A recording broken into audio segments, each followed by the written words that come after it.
space. Yeah.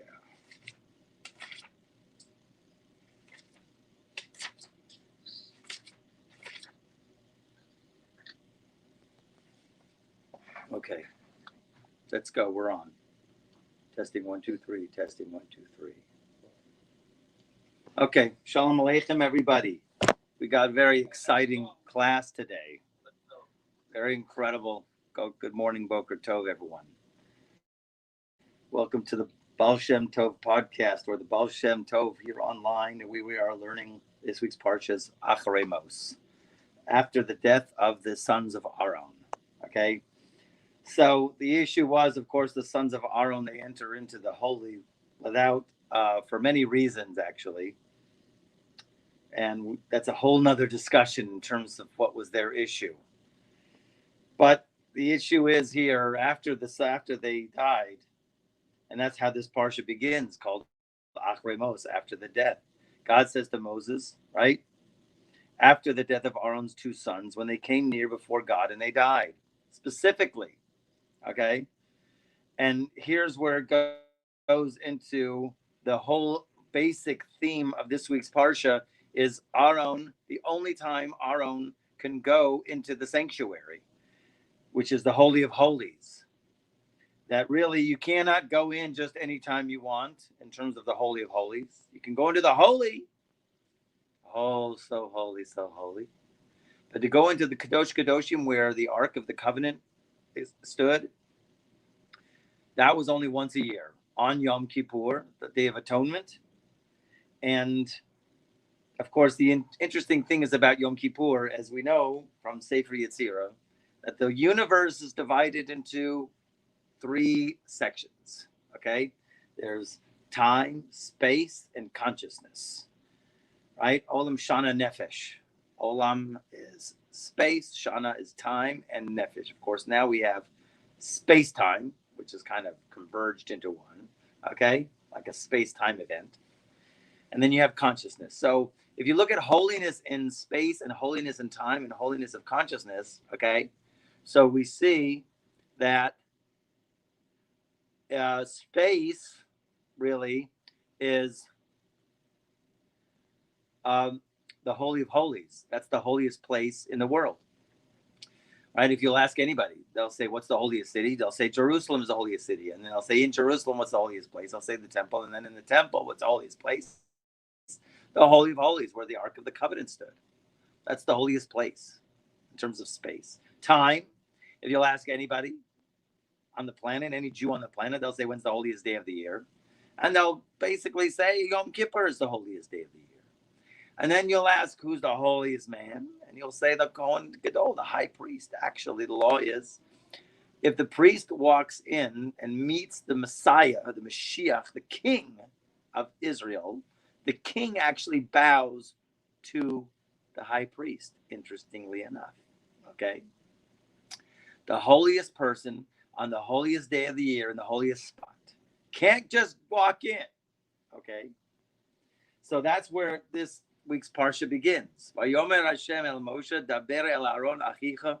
Speak to Aaron, your brother. Va'al yavo b'kol eis el hakodesh. You can't go at any time into the sanctuary. Right? Inside the veil, inside, right? Because if you just walk in and if you don't have the right thoughts and the right preparation, then you'll die. Okay, kibe anan eroeh, because it's such a high place of holiness, you have to hold the right thought. You know, the last 40 years of the Second Temple, every single year, the high priest would have to go in with a chain around his waist, you know, because he would go in and he would die. You imagine the guys on the outside of the veil. He goes behind the veil into the Holy of Holies, and all of a sudden you're like a thug, like a body hits the ground. So they needed a chain to pull him out from underneath the curtain. For 40 years in a row, you would think that after 30 years, you think after 5 years, the number 6 would say, maybe I shouldn't be going in, you know? Nah. And certainly after 38 or 39 years, you know, it's not a good, you know, everybody thinks they could do it, interestingly enough. And if you go into such a place of high holiness. You're talking about nuclear fission, right? Quantumized, and you don't have the right thought, the right intention, you're zapped, okay? So then the verse 3 starts with this, and this is where we're going to start with the Holy Baal Shem Tov. Bazos yavo Aaron el HaKodesh. With this, right? That's so they don't translate it literally. Like Aaron should enter the Holy of Holies on Yom Kippur when he should bring these offerings, which is a young bull for a sin offering and a ram for a burnt offering. And then he has to wear, of course, the 8 garments.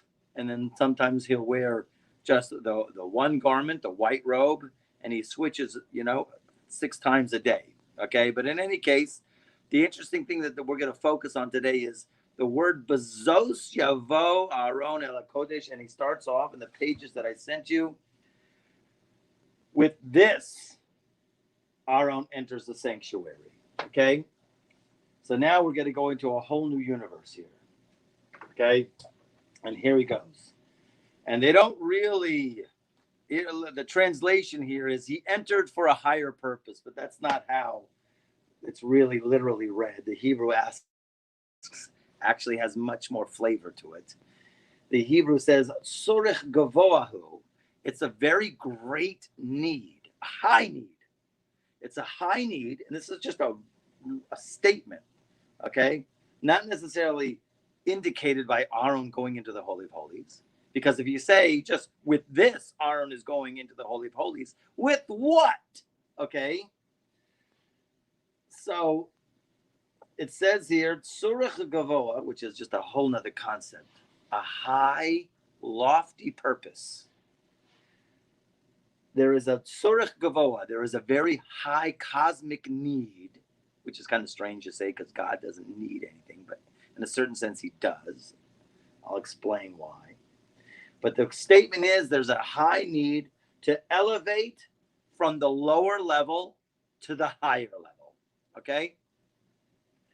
So basically, God, he really, of course, doesn't need anything, but he does want to give mankind. He does want a connection with everybody. And so it's a very high need for us to go ahead and make that connection or elicit or facilitate that connection. Okay? So it is called a high need, a cosmic need, because God wants to give. And, so why would you want to hold back from God from giving? Why would you want to hold back God's taiva, so to speak, right? There's an interesting Rabbi Nachman that says if a person is sick in your house or somebody's sick, you should go to a scholar and ask the scholar to pray on behalf of the sick person. And if you don't go, you're holding back God's taiva.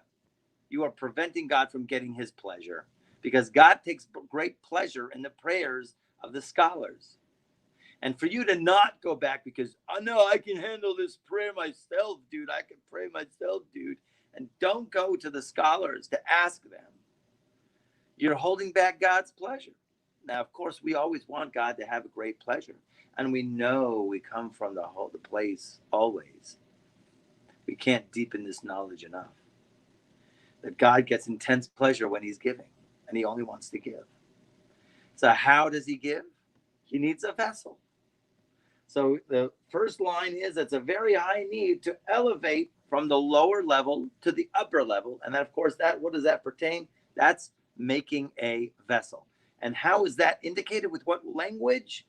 This is in the secret of Bazos Yavo Aaron El HaKodesh. With this, Aaron goes into the sanctuary. So look at the note there on 58. According to the Zohar, the words this, Zos, refers to the Shekinah. That is a code word. Everywhere you see it, no matter where, it should wake you up in that moment to stop wherever that text you happen to be reading throughout all of your walks of life. The word Zot has to wake you up to saying this is a code word. This indicates Shekinah. And we always talk about Shekinah, which is the collective consciousness of the Jewish people and their ability to receive the divine experience. So how is it, first of all, to go on the note? Zot refers to the Shekinah, the divine presence, according to the sphere of Malchus, the lowest sphere, which is the receptacle, it's the vessel. In this case, the Baal Shem Tov uses it as a reference to the common folk, as we're going to see, who are also on the lowest level. So to put that into context, okay, now he's going to put it into context right now, okay? But the idea is to wake up and to realize that you are on a mission, and your mission is to elevate from lower to higher. And it is a great need in heaven that they need this. Can you imagine the motivation, right? So, however, this is very important, okay? We always understand this, and it is explained later on. It has to do with the sparks, for sure, the holy sparks that are in every single thing on all physical matter. And no matter what activity that you can be involved in, must be elevated to a cosmic experience with the divine and only to the divine.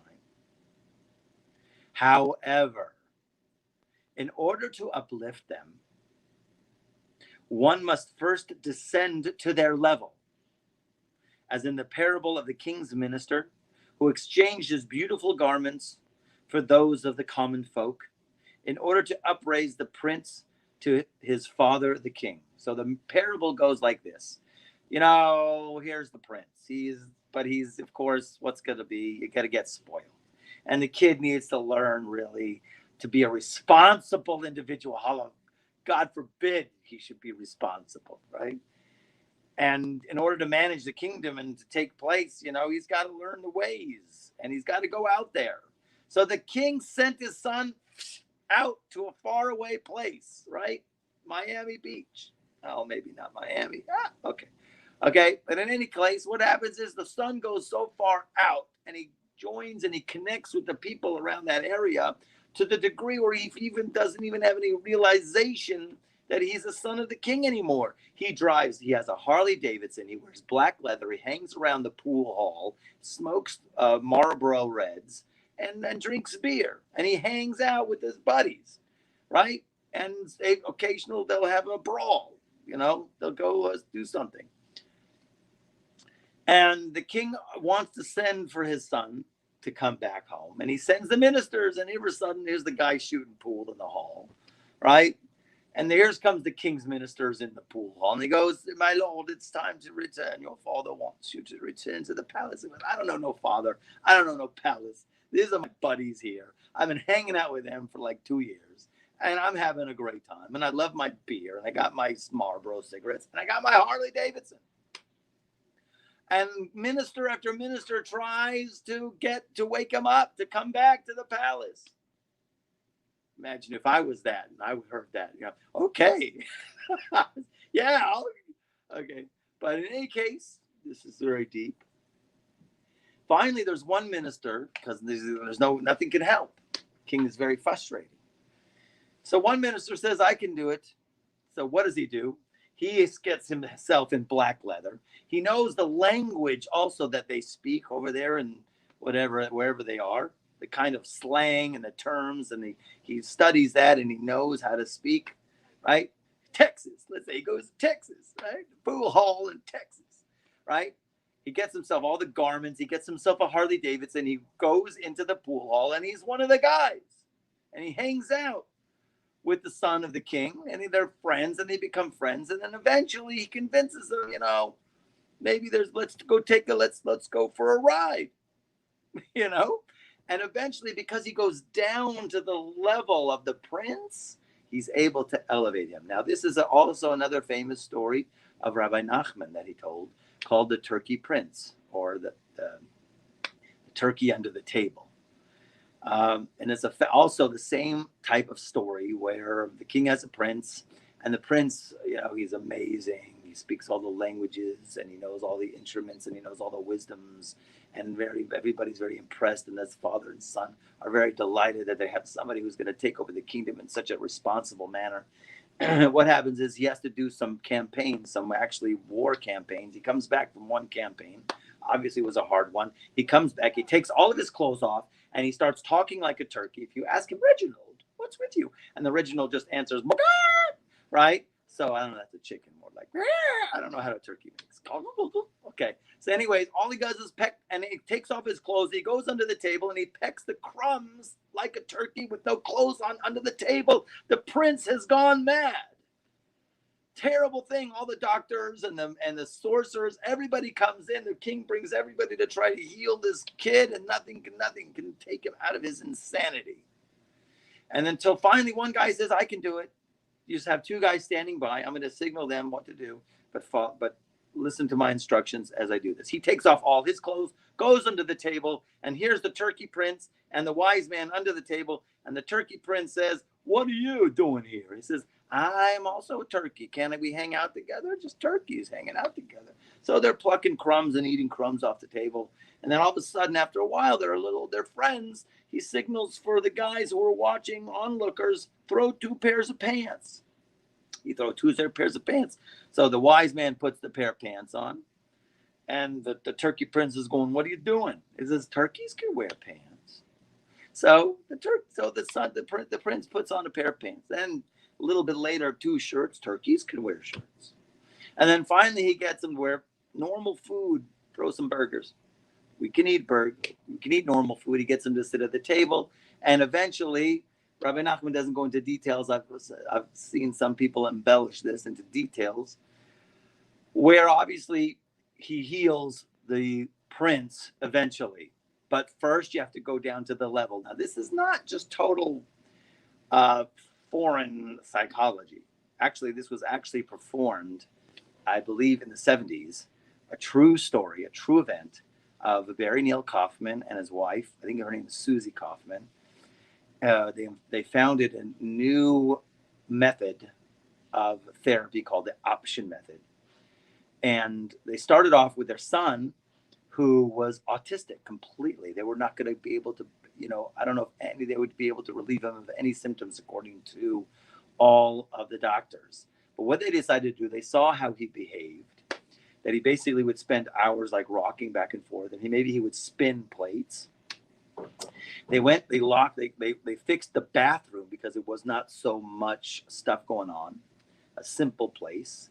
They sat on the floor with him for hours and hours and hours a day and did whatever he did. If he would sit like this and spin and go like this, they would do it. They had to take turns because it's exhausting what they would go through.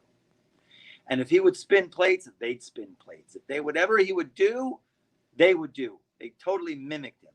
Okay? But with that, they actually healed him of his autism. He went on to university, graduated, huge IQ. Okay? Total normal. Okay?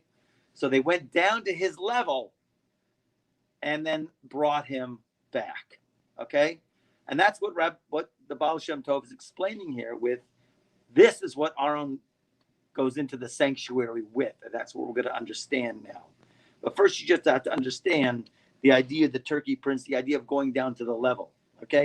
It's kind of interesting because what does that mean to go down to someone's level in a simple terms, right? I thought about, So there's simple technique, which is so simple, but I don't understand why humanity doesn't understand it. But it all starts with, what's such a great thing about learning Talmud. If you ever learn Talmud, you definitely should learn Talmud, because Talmud is amazing in a way that it stretches your mind, that you have to see multi angles of the same thing. You have to see this view, and maybe a third view or a fourth view. You see multi views of one incident or one thing that occurs that has a different ramification. So you have to be very flexible in your mind to see the different views and weigh the factors in order to go ahead and make a corrected decision of law. But you have to be flexible to see different angles in order to ascertain the truth. So this kind of thing is like that always. To go down to someone's level, obviously, in just a simple way, would be to try to put yourself in their perspective. Try to see things like the way they see things. For a moment, a lot of people cannot do that. They're so stuck in their framework and they're constantly blaming that person or angry with that person that they can't seem to see any aspect of reality, of existence, why that person is behaving that way, why they're saying that, not even to see it for a moment. We also kind of call that giving the benefit of the doubt, okay? Because really, there's a phrase in Pirkei Avos: you're not allowed to judge a person until you're in their place. That's the line. That's the line. You're not allowed to judge another person until you are in their place. And Rabbi Nachman, I finally saw it. I was happy. I wanted to dance because I thought about it. No one is ever in anybody else's place. You never went through every single experience of that person to the way that they viewed it. So you really cannot judge that person. Maybe twins growing up, same school, same this. Okay. But in general, you don't know what that person went through in every single one of their life experiences and their upbringing and everything, that you should judge that person.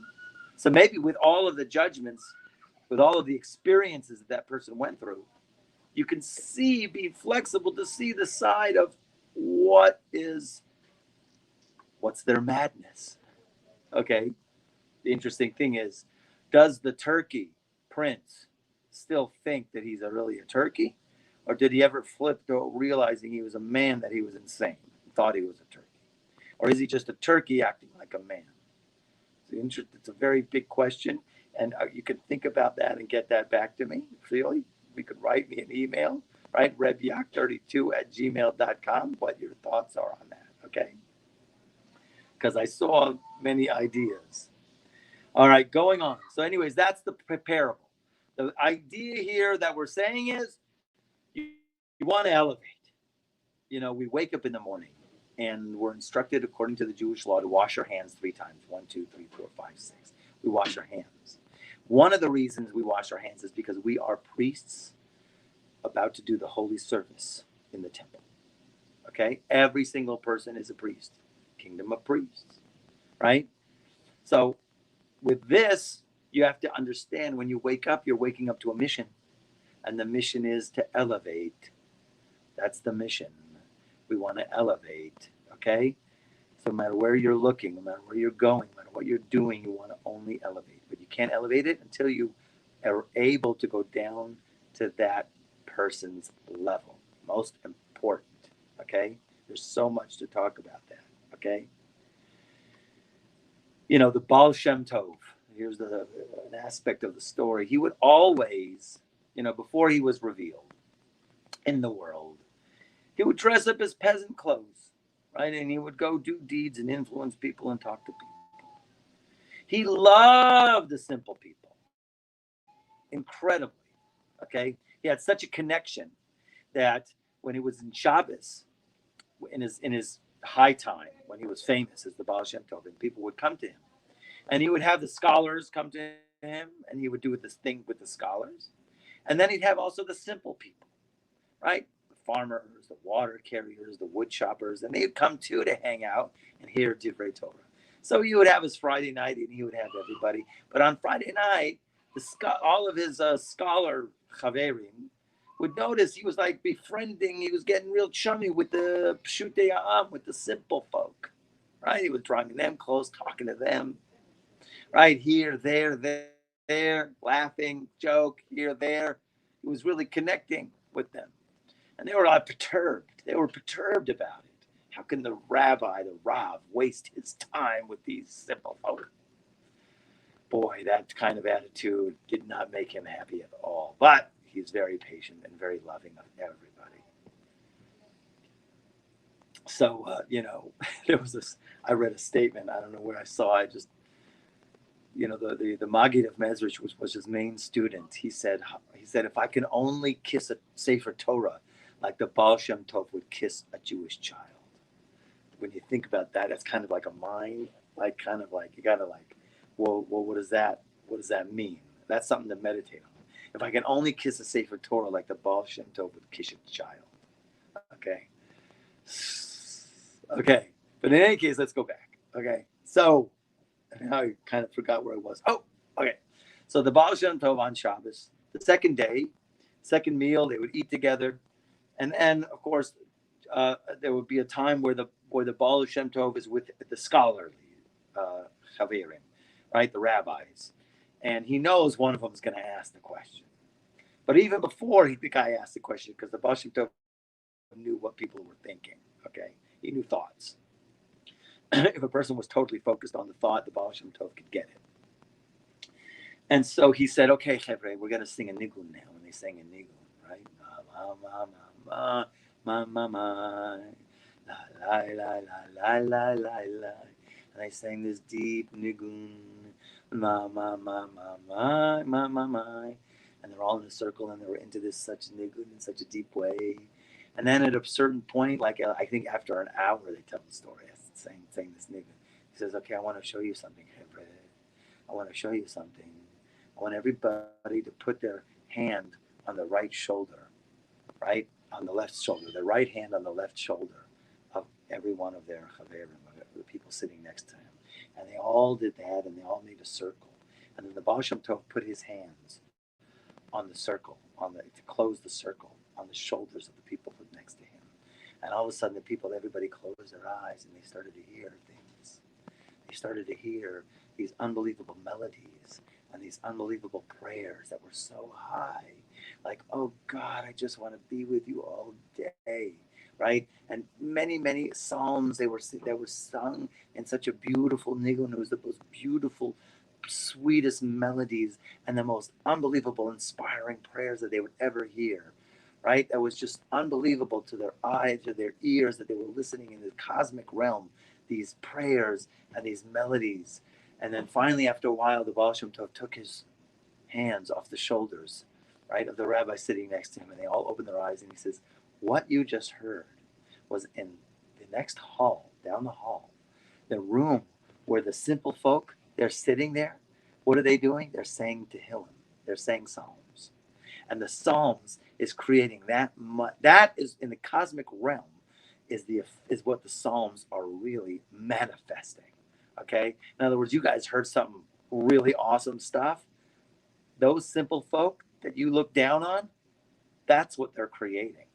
So now, don't get on my case, folks, when I want to go ahead and connect with these people, okay? Because it happens to be the simplest people can produce the highest things, okay? As opposed to him, and he knows, and maybe you were familiar with, many scholars would look down on the simple folk, right? And he wanted to bust that up completely. All right, let's go on. Okay, so let's go on. So now the idea, let's just start that paragraph again. However, in order to uplift them, as we're going to see what that is, lifting up the sparks, one must first descend to their level, as in the parable of the king's minister. We just said that. Because the inner man are the perfectly faithful of Israel, whereas the garments of man are the masses who are external. In other words, now we're getting to a different nuance of the man and his garments, okay? And this actually ties into what we saw in the Parsha with Aaron going into the sanctuary. He has to go in with the garments. So here we're getting the idea of a man and the garments and now what they represent. But they represented us and in humanity. But here he speaks about in humanity that the inner man, the Adam Pnimi, we call him, they are called Shalume Amune Yisrael, right? These are the people who have complete faith in a Kodesh Baruch Hu, the holy, righteous people. These souls that exist at all time, that are existing right here and now, those are the inner people. And the garments, well, who are the garments? Those are the masses, called the external. Okay, let's talk about us. Okay, here, look at note 59. The Baal Shem Tov compares the entire congregation of Israel to a man and his garments. The body of this man are the righteous, who believe in and serve God with complete faith. The common folk are compared to the garments. We actually had this a few parshas ago, just to give you a quick review. When we were learning in Parshas Pekudei, just the end of Shmoot, that it went through all of the the vessels of the temple. Each one, it was made this just like Hashem commanded Moshe. This was made just like Hashem commanded Moshe. This was made just like Hashem commanded Moshe. And it went through each one of the things.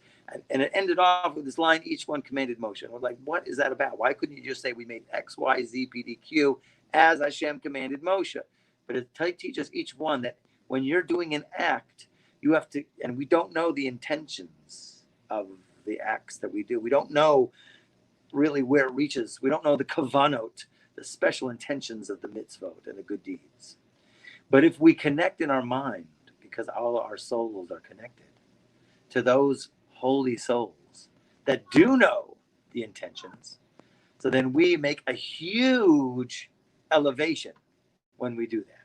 The same thing by this, just to understand that in our minds and within our souls is this perfectly faithful of Israel. And then there's the garments of man. But let's look at it as a global macro for now. So look at note 60, okay? Oh, sorry, I didn't read the line. This is the meaning of a woman shall surround a man. We're blown out, okay? Isha tesov, nekeva tesovev gever is a classic phrase that is brought down, right, from Yirmiyahu, that the woman surrounds a man, okay? Now, we see this in a chuppah, that why a woman goes around a man, right, 7 times, right? The Isha goes around the man 7 times. But it's a very Kabbalistic concept as well in the most cosmic realm, that the woman represents the vessel and the man represents the light in the vessel, as we've been discussing all these weeks. And here we see it here in the note. In Kabbalah, the concept of man and woman, or masculine and feminine, correspond to the concepts of lights and vessels, giver and receiver, or inner and outer. Of course, these are not only general categories that cannot, these are only general categories that cannot be applied wholesale to individuals, because we want to look at it in the conceptual form, in the highest realm. Isha Tesov Gever has a lot of ramifications. The Zohar Kodesh, the Tikkun Zohar speaks a lot about it, that the woman is the crown of man, okay? It's unbelievable ramifications, okay? But suffice it for now in terms of his understanding. The Baal Shem Tov reads the verse from Jeremiah as referring to the quality of the female to surround, contain within her, the masculine, for every vessel contains light within it. So we have light and vessel. And that's what it means here in our text by a man and the garments, okay? The man represents the completely holy, righteous, the faithful of Israel. And the garments represent the masses, okay? So now to go back in the text here, Isha Tesovev, the Keva Tesovev Gever, a person must divest himself of the level and aspect of, quote unquote, the inner man, and descend to the aspect of garments which are external. And this is in order to be on the lower person's level so that you can uplift him, okay? So now a person, inner man, look how he quotes inner man, okay? Because a person might think, and it's kind of like weird, we have to think. You've been in my classes for years, all y'all, okay? That you have the ability to uplift people. We spoke last week. There's an interesting issue with the purity of the person who had this disease called tsaras, or leprosy. It's a loose translation. Now, in his purification ritual, he had to bring 2 birds, along with the other things that we discussed last week, the cedar, the shnitolas, the crimson ribbon, and the hyssop. But he had to bring these two birds, and one bird they slaughtered, right, over living water, a vessel with living water, and the other bird they sent out. And what was the idea of 2 birds, and why sending it out? And the idea here was that the sending out of that bird, why birds? First of all, birds is because birds chirp. You spoke Lashon Hara, like a chirping bird. Talk a little, pig a little, talk a little, pig a little, cheep, cheep, cheep. Okay, so tiddle, cheep, cheep, cheep. So, anyways, birds chirp. You chirped. You got tsaras. You're going through your purification. Welcome the birds. So you got to send out one bird. That one bird, interestingly, represents the good speech that you could have done. The potential in the past of the high, lofty, elevating speech that you could do. A nice word, a smile, God forbid, right? To smile at someone, right? But a nice word, a nice gesture, a good compliment to build people up. So that bird that he sends out was really trying to tell him, hey, there was a lot of speech there that you could have been better at. There's the potential. But now, of course, the message for that person who had that disease, absolutely, he has to understand that he has to now take his speech to a whole different level to elevate people, okay? And you, my students, my people who we've been studying for so long, you have to accept upon yourself when you wake up in the morning as the priest starts his holy service, you wash your hands. You are the priest, okay? And you, with your mouth, can elevate people, okay? You give a person an encouraging word to encourage. Wow, okay? So sometimes you got to get off the lofty level, and I'll give you a story like that right now, okay? You got to get off the lofty level, and you got to go down for a lot of reasons, but it's all for the purpose of elevating, okay? So there was this great story, the Baal Shem Tov, right? He would dress up like a peasant, right? There's this one guy who's a big scholar in this town, right? So he got to this certain village, right? And, of course, he would always, and it's a very big thing to do, always ask another person, how you doing? How's it going? Hey, how's it going? How's it going? How's it going? He would always ask every Jewish person, how's it going? That the response, I hope, and usually is, the response is always Baruch Hashem. Thank you. Thank God. When that happens, that gives such delight to Kodesh Baruch Hu when a Jew says Baruch Hashem. That is like God's food. It's like feeding God. Okay? It's God's parnasa, right? His livelihood. Okay, so to speak. He doesn't need it, but it is, so to speak, God's livelihood. So anyways, he got into this village there, and then there's this really elderly Torah scholar, right? He was one of these guys who's very ascetic. He stuck to himself. As a matter of fact, in the whole Beit Midrash, he had his own little chamber in the back that was closed, and he only was in that room studying, and never going out, right? He was considered, what they call him, a parush, which means he separates from all worldliness, and he's just focused on his studying. There's two types of tzaddikim.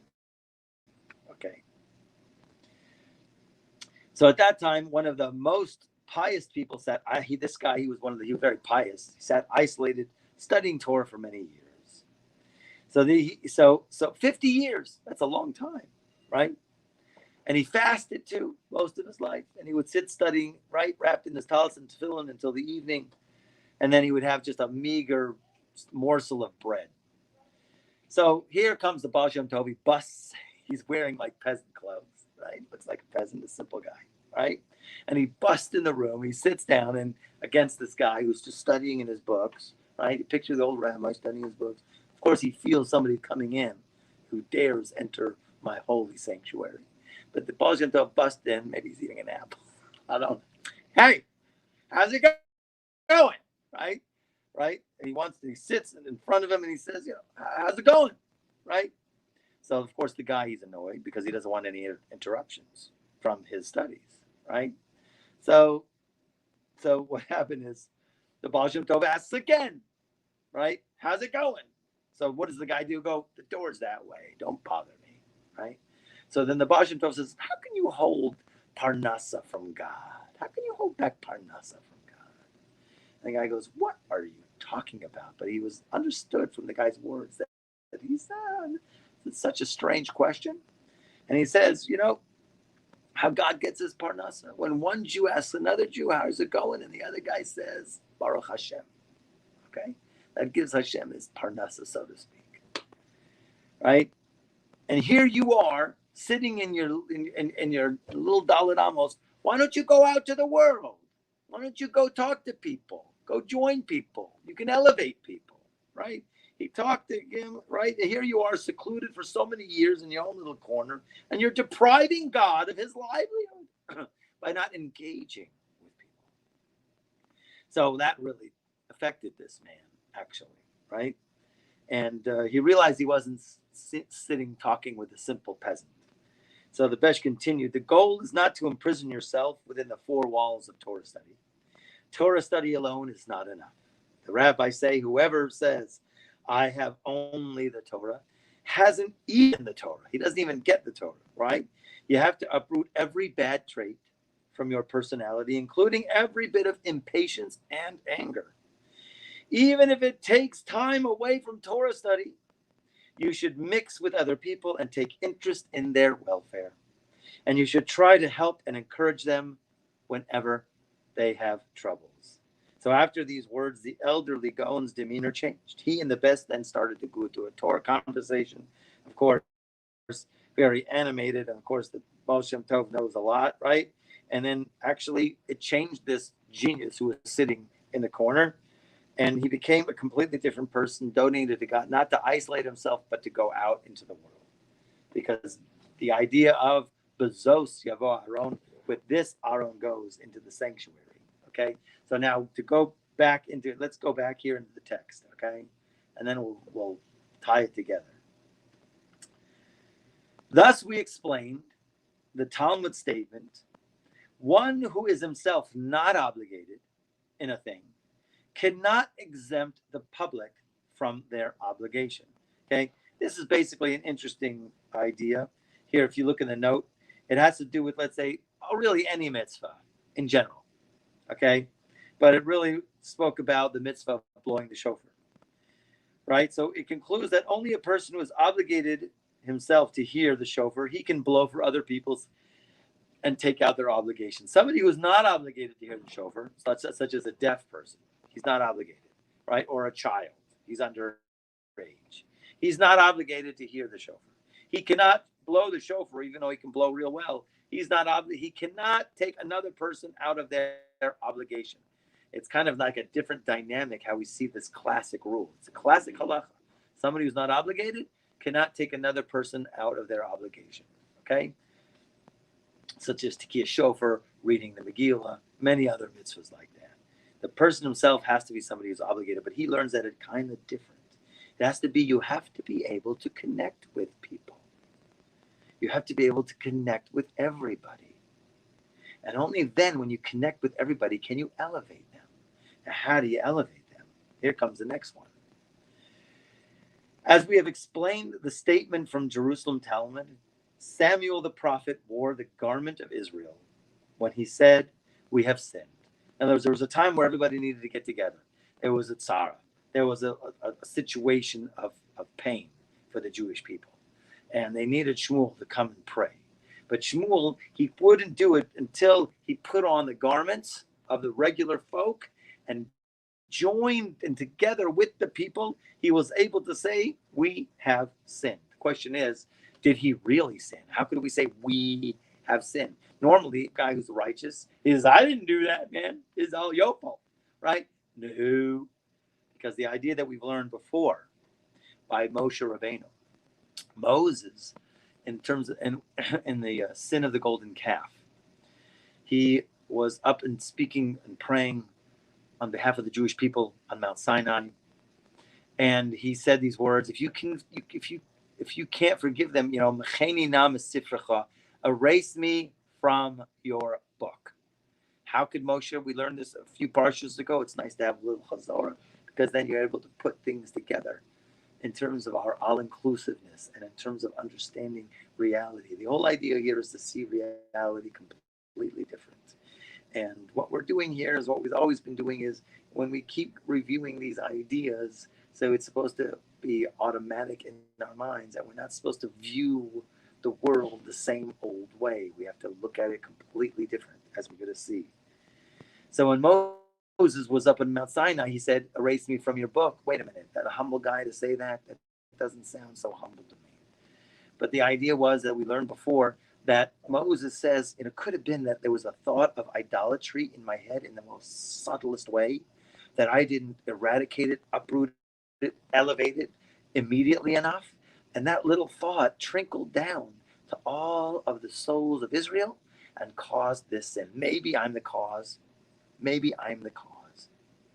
Because why Moses understood that we're all part of one unit. We're all limbs of the Shekinah, of the divine presence.